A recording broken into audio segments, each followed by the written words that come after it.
Good morning students. आज हम लोग डिस्कस करने जा रहे हैं कंपोनेंट ऑफ जेनेटिक वेरिएशन। इस वीडियो में आगे बढ़ने से पहले मैं आप सभी से रिक्वेस्ट करूंगी कि आप वीडियो को लाइक करें, मैक्सिमम शेयर करें और चैनल को सब्सक्राइब करना ना भूलें। चैनल सब्सक्राइब ज़रूर करें। बहुत सारे स्टूडेंट्स ऐसे हैं जो वीडियो देख रहे हैं पर लाइक नहीं कर रहे। आपसे प्लीज़ रिक्वेस्ट है कि आप सभी लाइक कीजिए वीडियोज़ को और चैनल को सब्सक्राइब कीजिए। कंपोनेंट ऑफ जेनेटिक वेरिएशन हम बात कर रहे हैं कि ऐसे कौन कौन से जो कारक हैं जो आनुवंशिक विविधता के लिए जिम्मेदार हैं, रिस्पॉन्सिबल हैं। तो विविधता की बात करें कि ये ज़रूरी है नई नई वेराइटीज़ के डेवलपमेंट के लिए, उन्नयन के लिए, ठीक है, उसमें सुधार करने के लिए।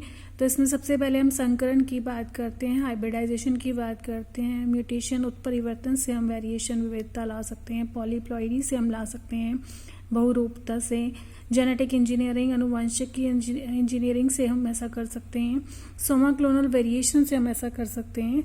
जो काइक आपके क्लोन्स बनते हैं उनमें विविधता उत्पन्न करके भी हम जो है विविधता ला सकते हैं। तो टाइप ऑफ वेरिएशंस जो हैं दो प्रकार की हम बात करेंगे। विविधता दो प्रकार की है, एक तो वातावरणीय है, एक आनुवंशिकी है। वातावरणीय जो होती है वो वातावरणीय कारकों की वजह से होती हैं जो एक पीढ़ी से दूसरी पीढ़ी तक स्थानांतरित नहीं हो सकती हैं। और जो हम बात करें आनुवंशिक विविधता वो जीन्स की वजह से होती है। जो आनुवंशिकी जो है एक पीढ़ी से दूसरी पीढ़ी तक जो है स्थानांतरित हो सकती है। तो जब भी हम सिलेक्शन की बात करेंगे, वरण की बात करेंगे किसी पादप को लेकर, एक फसल जो है, एक फसल में हमें वरण करना है पादपों का, तो वो वरण जो है किस आधार पर होगा, उसके लक्षण प्रारूप के आधार पर होगा, फिनोटाइप के आधार पर होगा। फिर हम बात करें जेनेटिक वेरिएंस की, जिसमें हम बात करते हैं कि जो टोटल वेरिएंस है जिसमें कि जीनोटाइप और फिनोटाइप दोनों इंक्लूड हैं, वो ट्रांसफर हो रहे हैं, स्थानांतरण हो रहे हैं अगली पीढ़ी में। हेरिटेबिलिटी जो है, आनुवंशिकता या हेरिटेबिलिटी को हम कैसे मेजर करते हैं, उसका फॉर्मूला क्या है, h² = Vg/Vp। Vg क्या है, आनुवंशिक विविधता, और Vp क्या है, लक्षण प्रारूप के अनुसार जो विविधता है उसकी बात कर रहे हैं।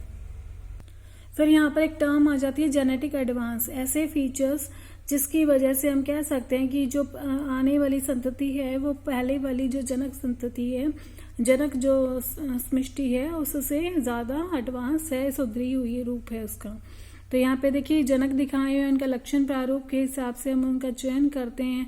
अलग अलग जो है लक्षण प्रारूप वाले पौधे हमें अगर यहाँ प्राप्त होते हैं तो वो क्या है, एडवांस संतति वाले हैं, एडवांस ऑफस्प्रिंग्स हैं उसके, तो यही जेनेटिक एडवांस में आता है। फिर हम एक्सप्लोरेशन की बात करते हैं कि किसी भी फसल का जब एक्सप्लोरेशन किया जाता है तो उसको कैसे एक्सप्लोर कर रहे हैं, कैसे उसका शोषण कर रहे हैं। तो क्रॉप जो है उस स्पीशीज हम लेंगे, स्पीशीज की आगे हम सब स्पीशीज की बात करते हैं, सब स्पीशीज की आगे हम जो बात करते हैं वेराइटीज की, किस्मों की बात करते हैं। फिर हम थोड़ा सा यहाँ पे बात कर लेंगे जर्म प्लाज्म क्या होता है। जर्म प्लाज्म एक तरह का जेनेटिक मटेरियल है, आनुवंशिक पदार्थ है जो एक कोशिका में या एक पादप में पाया जाता है। जर्म प्लाज्म कलेक्शन की बात करें तो हम लोग एक पर्टिकुलर जगह पर दिया हुआ जितना भी आनुवंशिक पदार्थ है उसका संग्रहण जब कर लेते हैं तो उसको जर्म प्लाज्म कलेक्शन कह रहे हैं। जर्म प्लाज्म कंजर्वेशन, संरक्षण की बात करें तो हम जर्म प्लाज्म को जो प्रिजर्व करने का तरीके हैं, दो तरीके हैं, इन सीटू और एक्स सीटू। इन सीटू जहाँ पर उसकी नेचुरल प्लेस जहाँ वो पाया गया है वहीं पर उसको संरक्षित कर लिया जाए। एक्स सीटू जब वो उसको कृत्रिम वातावरण में संरक्षित कर रहे हैं तो उसको कह रहे हैं एक्स सीटू। जीन पूल की बात करें तो ऐसे सारे स्पीशीज और किस्में जिनको आपस में क्रॉस करवाया जा रहा है या करवाया जा सकता है, उन सभी के जीन सब इकट्ठा कर लें तो उस सबको कह रहे हैं जीन पूल। फिर हम बात करें कि किसी भी स्वपरागित फसल के आनुवंशिक आधार क्या है। तो आनुवंशिक आधार उसका सिर्फ इतना ही है कि उसमें जो समयुग्मजता है वो समानुपाती है स्वपरागन के। जितना ज्यादा वो फसल में स्वपरागन होगा, वो स्वपरागित फसल तो है, जितना ज्यादा उसमें स्वपरागन होगा उसमें समयुग्मता बढ़ती जाएगी। लेकिन अगर विषम युग्मता की बात करें तो जितना ज्यादा उसमें स्वपरागन होगा उतनी ज्यादा उसमें विषम युग्मता घटती जाएगी। तो ये बात आपने ध्यान में रखनी है। यहाँ पर हम कुछ बात कर लें कि जो कृत्रिम वरण होता है, वरण जो है दो तरह के हैं, एक तो प्राकृतिक वरण है, कृत्रिम वरण है। जो हम ब्रीडिंग प्लांट जेनेटिक्स में करते हैं, ब्रीडिंग में करते हैं, वो कृत्रिम वरण है। तो कृत्रिम वरण के कुछ महत्वपूर्ण जो अभिलक्षण बताए गए हैं वो देख लें कि वरण जो है सामान्यतः लक्षण प्रारूप पर आधारित होता है। वरण की जो प्रभावशीलता है, इफेक्टिवनेस है, वो मुख्य रूप से संबंधित लक्षण के वंशागतित्व पर निर्भर होती है। अब हमने वंशागतित्व का फॉर्मूला पढ़ा था कि h² = Vg/Vp। तो वंशागतित्व की हमने बात कर चुके हैं कि जो प्रभावशीलता है वरण की, वो संबंधित जो लक्षण है उसकी हेरिटेबिलिटी पर निर्भर करती है। वरण की प्रभावशाली इफेक्टिव होने के दो अनिवार्यता हैं। लक्षण का वंशागत होना कि लक्षण कितना ज्यादा वो अगली पीढ़ी में स्थानांतरित हो रहा है। दूसरा, समष्टि में उस लक्षण के लिए आनुवंशिक विविधता, उस लक्षण के बीच को लेकर कितनी आनुवंशिक विविधता उस समष्टि में पाई जाती है। ये दो महत्वपूर्ण अनिवार्यताएं हैं। जिस लक्षण के लिए वरण किया जाता है उसका औसत वरण की दिशा में परिवर्तित होना। औसत वरण की दिशा में यानी कि जब हम वरण कर रहे हैं तो वरण हम तभी करेंगे उस लक्षण का जब उसका जो है उत्पादन जो है उस वरण की दिशा में जो है जा रहा है। अगर हमने उसका वरण किया और उसका उत्पादन ही नहीं हो पा रहा है तो हम उसका वरण क्यों करेंगे, या फिर हम उस वरण को उस दिशा की तरफ लेकर जाएंगे कि जहां हमें उसका उत्पादन अधिक मिल सके। साधारणतः वरण के कारण संबंधित लक्षण की विविधता में कमी आती है। वरण के कारण कई बार क्या होता है, उस लक्षण की जो विविधता है उसमें कमी आती है, क्योंकि हमें समान लक्षण वाले ये पौधे चाहिए। एक किसान को समान लक्षण वाले पौधे चाहिए तो विविधता में कमी आनी चाहिए उसमें।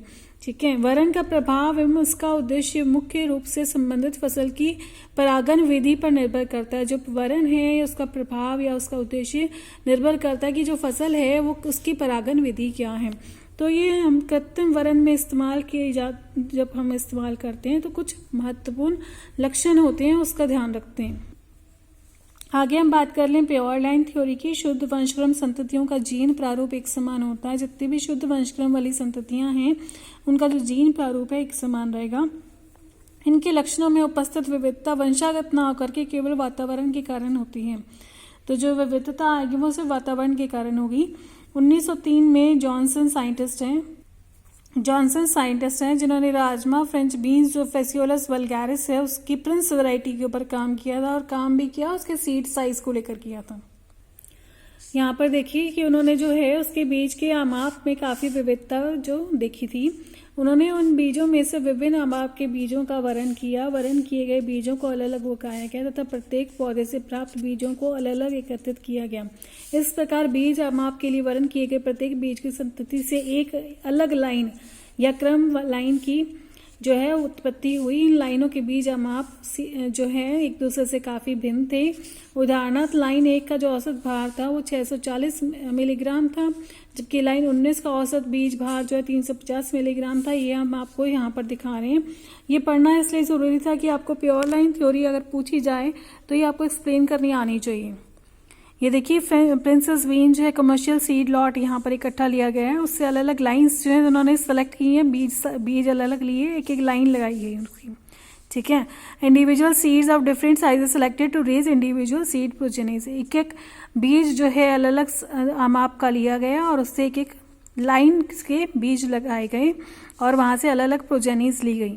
तो ये आपको प्योर लाइन थ्योरी में ये बताना चाहिए। जैसे पहली लाइन में 640 मिलीग्राम वेट का एक बीज सेलेक्ट किया, 13 नंबर लाइन में उन्होंने 450 मिलीग्राम का लिया, 19 नंबर लाइन में 350 मिलीग्राम का एक बीज लिया।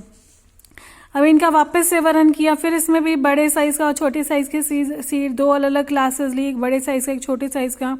तो सीड्स जो है क्लासिफाइड किए इनटू 100 mg क्लासेस में। इन्होंने क्लासेस में उनको वेट के आधार पर जो है बनाया इन्होंने। फिर उनका वापस से यहाँ पर क्या किया उन्होंने, ये देखिए वापस से जो है सिलेक्शन कर रहे हैं। सीड साइज कंटिन्यू 6 जनरेशन तक ये लार्जेस्ट स्मॉलेस्ट करते रहे। लास्ट में उन्हें 680 mg और 690 mg वेट के जो सीड्स प्राप्त हुए। यहाँ पर देखिए प्रोजेनीज जो है इन्होंने कम से कम 6 से 7 पीढ़ियों तक ये कंटिन्यू किया है। ठीक है। नेक्स्ट देखिए हम बात करें क्लोन क्या होते हैं। अलैंगिक प्रवर्धित फसल की संततियां जो जीन प्रारूप में एक समान होती हैं, इनकी प्रकृति विषम युग्मजीय होती है। ठीक है। तो ये हेट्रोजाइगस होते हैं, इनकी प्रकृति तो हेट्रोजाइगस होती है, लेकिन होते क्या है, ये जीन प्रारूप में एक दूसरे के समान होते हैं, एक जैसे होते हैं।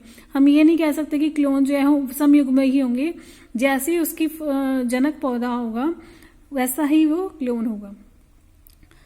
प्योर लाइन जो है, शुद्ध वंशक्रम की बात करें तो स्वपरागित फसल की संततियां जो 99.9% समयुग्मजी होती हैं।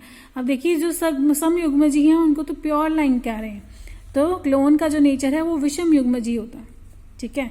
अंतःप्रजात की बात करें तो पर परागित फसल की संततियां जो 99.9% समयुग्मजी होती हैं वो अंतःप्रजात कहलाती हैं। यहाँ पर परागित फसल की वह संततियां क्रॉस पॉलिनेटेड क्रॉप्स की जो वो ऑफस्प्रिंग्स है 99.9% जो है वो होमोजाइगस होती हैं। तो ये इनब्रेड, प्योर लाइन और क्लोन में थोड़ा सा डिफरेंस है।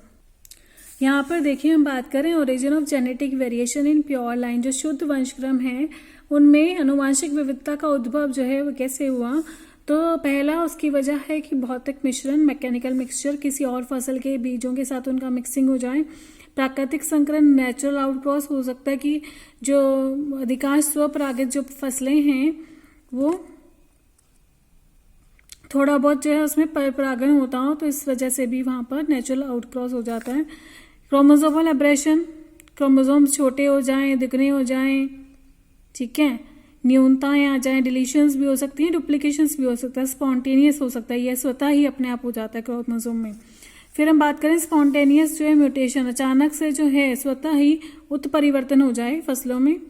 ठीक है। तो जीनों का जो स्पॉन्टेनियस म्यूटेशन रेट है 10⁻⁵ to 10⁻⁶ रहता है, यानी कि 1 लाख में एक या 10 लाख में एक फसल कोई ऐसी होती है जिसमें कि स्वतः उत्परिवर्तन हो सकता है। ठीक है। तो हम बात करें कि शुद्ध वंशक्रमों का उपयोग कहाँ कहाँ किया जाता है, किस्मों के रूप में उपयोग कर सकते हैं।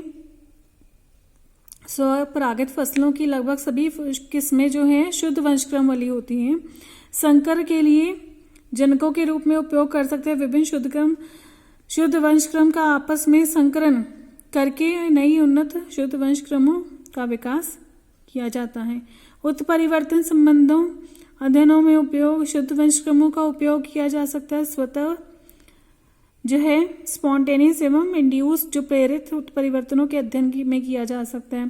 फिर वैज्ञानिक अध्ययनों के रूप में भी इनका प्रयोग किया जा सकता है। ठीक है। आज हम बात करने जा रहे हैं स्वपरागित फसलों में सुधार कैसे किया जाएगा उनकी जो है, तो उसमें हम बात करें कैसे उनमें जो सवरण किया जाता है। तो प्योर लाइन सिलेक्शन की बात करेंगे हम। इसमें 2 तरीके हैं, प्योर लाइन सिलेक्शन और मास सिलेक्शन। तो सबसे पहले हम बात करने जा रहे हैं प्योर लाइन सिलेक्शन के बारे में, जिसमें स्वपरागित फसल या कभी कभार जो है पर परागित फसल ऑफन जो है, ठीक है, पर परागित फसल का भी इस्तेमाल कर सकते हैं। 7 साल की अवधि रहती है इसमें, और हम यहाँ पर बात करें लोकल वैरायटीज को इम्प्रूव करने की। ठीक है। तो कोई एक लोकल वैरायटी हम ले लेते हैं। यहाँ पे उदाहरण हमने वीट का लिया, गेहूं का पहला साल है, अलग अलग जो एक फील्ड में उगाई जा रही है। यहाँ पर डिजायरेबल जितने भी हमें लक्षण प्रारूप उसके जो लक्षण हमें चाहिए उनको हम लिस्ट में एक लिख लेंगे। फिर उसके बाद अप्रॉक्स जो है इसमें से लगभग 1000 पौधों का वर्णन करेंगे लक्षण प्रारूप के को देखते हुए। फिर एक एक जो है एकल पादप संतति विधि से जो है एक एक पौधे की संतति यहाँ पर लगाएंगे। इंडिविजुअल जो है हार्वेस्टिंग करके एक एक एकल पादप संतति उगाएंगे यहाँ पर। और सेकेंड ईयर में जब हम आएंगे तो यहाँ पर प्रोजेनी टेस्ट करेंगे। ठीक है। अब प्रोजेनी टेस्ट क्या होता है, कई बच्चों को ये भी नहीं पता होगा, तो मैं आपको बता दूं कि पौधों की उपयोगिता या क्षमता का आंकलन उनकी संततियों के निष्पादन के आधार पर करना ही संतति परीक्षण कहलाता है। संतति परीक्षण की परिभाषा में एक बार फिर पुनः दोहरा रही हूँ। पौधों की उपयोगिता या क्षमता का आंकलन उनकी संततियों के निष्पादन के आधार पर करना ही संतति परीक्षण कहलाता है। ये जो सिद्धांत है ये सबसे पहले इसका जो प्रतिपादन है फ्रांसीसी वैज्ञानिक जो विल्मोरिन ने किया था चुकंदर में, शुगर बीट में। ठीक है। तो इसको विल्मोरिन प्रिंसिपल भी कहते हैं, कई बार एग्जाम में पूछा जाता है 2 मार्क्स में। विल्मोरिन का विल्गन सिद्धांत या विल्मोरिन आइसोलेशन प्रिंसिपल भी कह देते हैं, विल्मोरिन प्रिंसिपल भी कह देते हैं, प्रोजेनी टेस्ट के नाम से भी जाना जाता है। ठीक है। तो यहाँ पर क्या है, जो किस्म हमने यहाँ ली थी उसकी उत्पादन क्षमता और यहाँ जो अलग अलग जो संततियां आ रही हैं इनकी उत्पादन क्षमता का आंकलन किया जाता है, वही प्रोजेनी टेस्ट होता है। और जो भी अवांछित पौधे हैं या अवांछित लाइन है उनका प्लॉट जो है रिजेक्ट किया जाता है इंडिविजुअल हार्वेस्टिंग करके। हम थर्ड ईयर में इसका क्या करेंगे, प्रीलिमिनरी ट्रायल करेंगे जो कि 1 साल का होता है। और यहाँ पर चेक वैरायटी का भी यूज करेंगे, एक चेक वैरायटी साथ में उस लोकल एरिया की जो सबसे अधिक उत्पादन करने वाली जो वैरायटी है उस किस्म उसकी फसल की उस किस्म को लगाएंगे यहाँ पर। तो चेक वैरायटी से जब उसका हम कर लेंगे तो फिर हम 4 to 6 ईयर तक, चौथे, 5वें और छठे साल में हम मल्टी लोकेशन ट्रायल करेंगे जो कि कोऑर्डिनेटेड वैरायटी ट्रायल रहता है 2 से 3 साल का। ये एक पर्टिकुलर जोन से बाहर किया जाता है और डिजीज रेजिस्टेंट टेस्ट भी किया जाता है इसमें और क्वालिटी टेस्ट भी किया जाता है। उसके बाद ही हम फसल को रिलीज करते हैं और उसका मल्टीप्लिकेशन करते हैं फॉर डिस्ट्रीब्यूशन। अगले आने वाले 2 साल तक हम उसका गुणन और वितरण करेंगे। ठीक है, यहाँ पे देखिए जो प्योर लाइन वैरायटी है उससे डेवलप होती है हमारे पास सिंगल होमोजाइगस लाइंस, जो कि स्वपरागित फसल की सिंगल होमोजाइगस लाइंस होती हैं। जितने भी प्लांट हैं उनका जीनोटाइप जो है, जीन प्रारूप समान रहेगा। वेरिएशन जो विविधता है वो वातावरणीय होंगी और जो विविधता है उसका जो अगर स्रोत होगा तो वो आनुवंशिक होगा। कैसे होगा वो, अगर मैकेनिकल मिक्सिंग कर लें, म्यूटेशन का हो जाए, नेचुरल आउटक्रॉस हो जाए या क्रोमोसोमल एबरेशंस हो जाए। यहाँ पर देखिए जॉनसन ने 1903 में जॉनसन ने फ्रेंच बीन्स पे किया था, फेसियोलस वल्गारिस पे, पिंस वैरायटी के ऊपर, सीड साइज के ऊपर वर्क किया था। तो individual plant selection method use की थी, एकल पादप जो वरण विधि इस्तेमाल की थी। इस विधि में अचीवमेंट्स क्या है, कल्याण सोना की बात करें जो कि 614 सेग्रीगेटिंग लाइंस ऑफ सेमिट मेक्सिको से रिलीज हुई है। गॉसिपियम हिलसिटम यूएसए से आई हुई है इंडिया में। यूएसए में इसका सिलेक्शन मतलब इसका जो वृद्धि कैसे की गई, इसका जो है उन्नयन कैसे किया गया, मास सिलेक्शन से धारवाड़ अमेरिका वैरायटी क्रॉस हुआ, इसका धारवाड़ अमेरिका वैरायटी बनाई, प्योर लाइन सिलेक्शन हुआ, फिर उसका फिर गैट गेज 1 आई। फिर हम राइस की बात करें तो श्यामा राइस, काली मिर्च 64, ये एक सेंटेड और टॉल वैरायटी है। ठीक है, फिर इसको ड्वार्फ ऑफ टाइप प्लांट बनाया गया और ये सब किया गया प्योर लाइन मेथड से। ठीक है, ताकि श्यामा राइस बन सके। फिर यहाँ पे देखिए लिनसेट वैरायटी है चंबल की, राजस्थान मटेरियल लिया गया लोकल वैरायटी का, उसी को इम्प्रूव किया गया है। ठीक है, लिनसेट की वैरायटी है चंबल। फिर ब्रासिका जेंसिया जो है, वरुमा T59 जो है, ये वाराणसी की लोकल वैरायटी से प्योर लाइन सिलेक्शन करके वरुमा T59 बनाई गई है जो कि ब्रासिका जेंसिया की वैरायटी है। पिजन पी मालविया विकल्प यूपी मिर्जापुर लोकल वैरायटी को प्योर लाइन सिलेक्शन से इम्प्रूव किया गया है। रेजिस्टेंस, इसका मेन रीजन क्या है, रेजिस्टेंस फॉर डिजीज, कौन कौन से डिजीज है, स्टेरिलिटी मोज़ैक है, पॉड फ्लाई है, विल्ट है। यहाँ पर भी हम देख लें कि जो method of pure line selection है उसका मेथड क्या है, जनरलाइज्ड वर्णन आगे जो बता रहे हैं हम इसका। ठीक है, तो इसका जो शुद्ध वंशक्रम वर्ण है, निम्नलिखित 3 चरण होते हैं, विविधता, पूर्ण समयुग्मज समष्टि में से कई एकल पादपों का वर्ण करना है। ठीक है, जो वेरिएबल है होमोजाइगस है, ऐसी पॉपुलेशन में से हमें एकल पादपों का वर्ण करना है। वर्ण के पादपों से एकल पादप संततियां उगाना एवं इन संततियों का मूल्यांकन करना। ठीक है, फिर हम बात करें उत्कृष्ट संततियों का पुनरावर्तित उपज परीक्षण, रिपीटेड ट्रायल करना और बाद में मूल्यांकन भी करना है।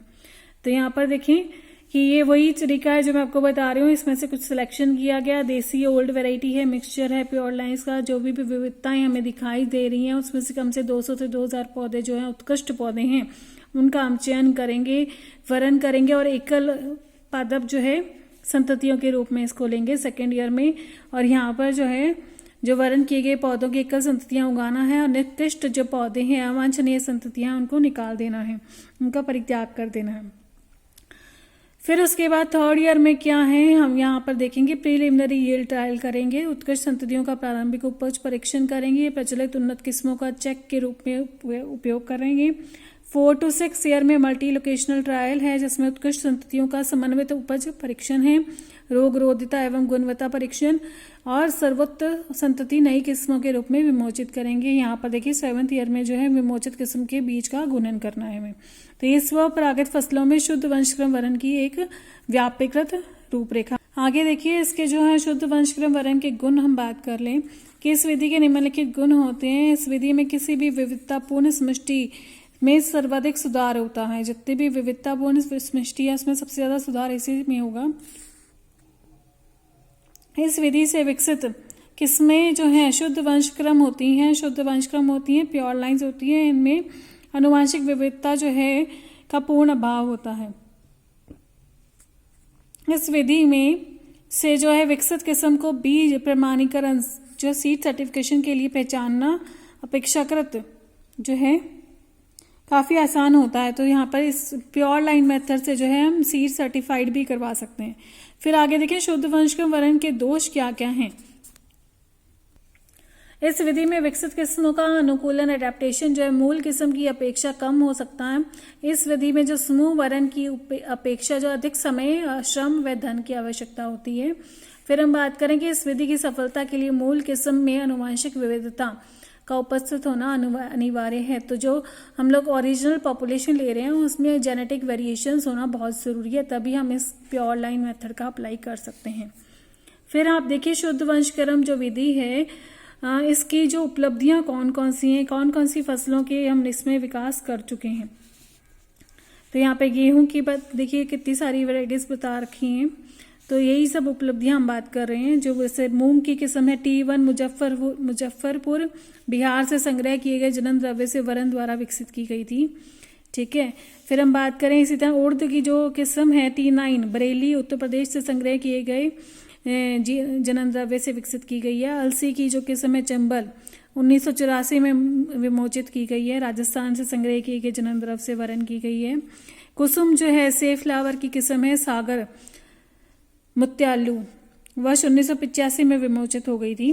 तो ये कुछ किस्में हैं जो आपको पता होनी चाहिए। अब हम यहाँ बात कर लें मास वरण की, समूह वरण की जो बात कर रहे हैं मास सिलेक्शन की। एक पॉपुलर वैरायटी एक्स है, उसको स्वपरागित फसल की है, तो उस कंटेमिनेट हो चुकी है, किसी वजह से संदूषित हो चुकी है, उसको हम प्योरीफाई कर रहे हैं।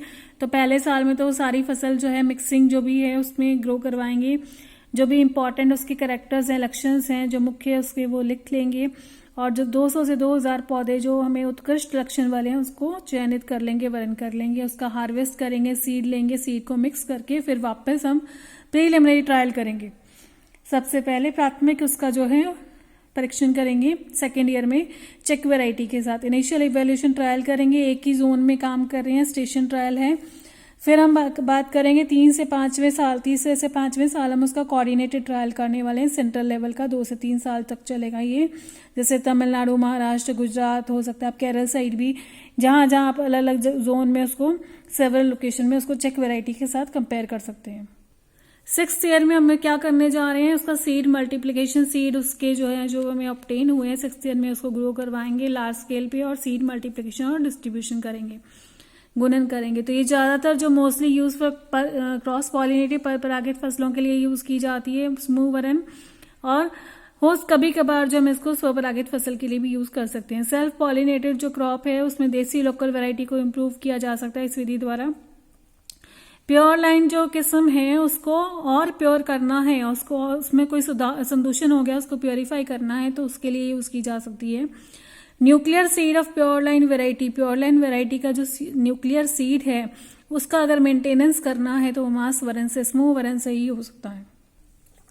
यहाँ देखिए समूह वरण जो है सामान्यतः उच्च वंशागतित्व वाले आसानी से मूल्यांकन किए जा सकने वाले लक्षणों जैसे कि पौधे की लंबाई, दानों का रंग, दानों का माप, रोगरोधिता, इन लक्षणों को जो है काफी प्रभावशाली होता है समूह वरण। समूह वरण से विकसित जो किस्म है काफी आनुवंशिक विविधता उपस्थित होती है उसमें, परंतु ये किस्म मूल किस्म की अपेक्षा अधिक समांगी या हम कह सकते हैं समरूप होती है। तो कुछ इफेक्ट्स जो है मास वरण के क्या प्रभाव पड़ते हैं वो देख लें कि वरण से प्राप्त समष्टि साधारणतः जनक या मूल समष्टि की तुलना में अधिक सुधरी हुई होती है, क्योंकि समूह वरण की प्रक्रिया में निकृष्ट जीन प्रारूप हटा दिए जाते हैं। वरण से प्राप्त समष्टि मूल समष्टि की तुलना में अधिक समांगी होती है। वरण से प्राप्त समष्टि में काफी आनुवंशिक विविधता उपस्थित हो रहती है, क्योंकि ये समष्टि कई जीन प्रारूप या शुद्ध वंशक्रमों का मिश्रण होती है।